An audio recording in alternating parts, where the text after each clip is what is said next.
Hey guys, so we are on day 2 of genetics. Yesterday we talked about some vocabulary words.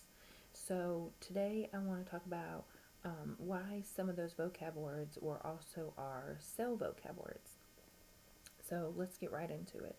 So inside of a cell, remember a cell is so small that you'd have to use a microscope to even see it. So this obviously is a big blown up version of a cell, and some of you might have been able to play with these in class. These look familiar to you. So you have a cell. Inside of the cell, you have things called organelles. Just like in our bodies, we have things called organs that help us to survive. So all these organelles inside of the cell help the cell to live. Okay, so inside of the cell, you have something called the nucleus. Okay, inside of the nucleus, you have something called chromosomes, which are a thread-like structure that hold something called DNA. So DNA is where you find all of your genetic information that you get from your parents.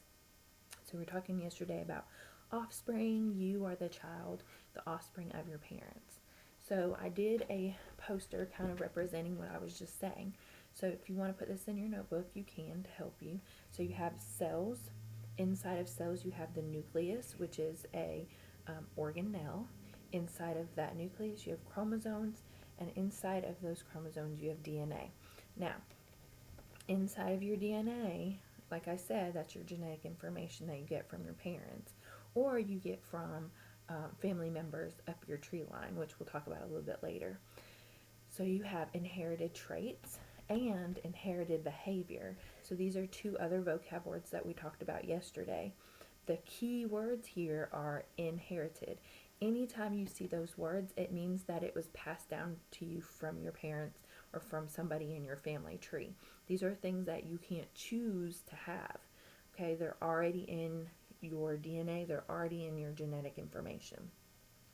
So I know you guys have been working on some kind of like inventory-ish kind of stuff where you've been asking your parents, like maybe you get your blue eyes from your mom, or maybe you get curly hair from your dad, and you've been kind of asking about who has what. So here's a couple of other things for you to think about.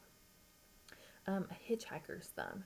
So that's when you put your thumb up and the top part of your thumb kind of bends back without you having to actually push it. So you can tell I don't really have one. The top curves a little bit, but some people that have a hitchhiker's thumb, it curves back a lot.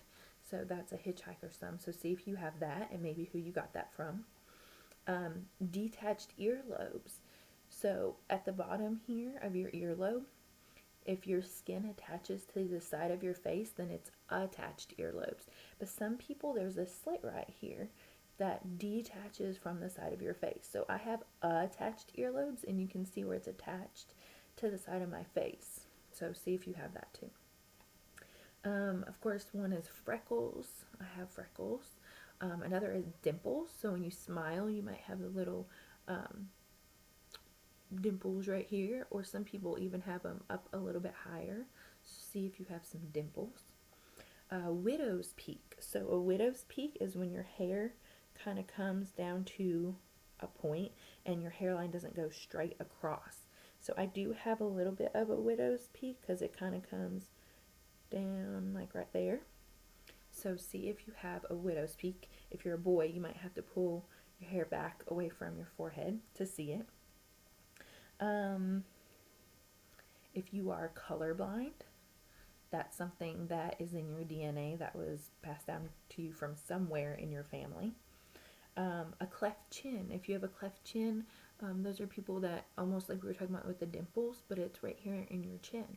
So some people have that little line right here in their chin, and so that's also something that you don't choose to have.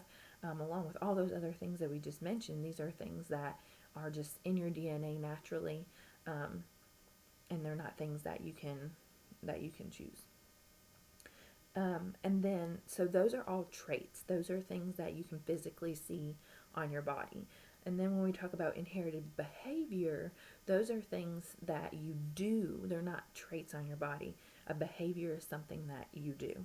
So when you mix the word inherited, so you get it from your family or your parents, and it's something that you do, we call it an instinct. and I mentioned a couple of yesterday. So hopefully you have thought about some more of those, and maybe you came up with some of your own examples. So some of the ones we talked about yesterday were crying as a baby. You know, when you're hungry, that's just a natural instinct that they do to let you know that they need something.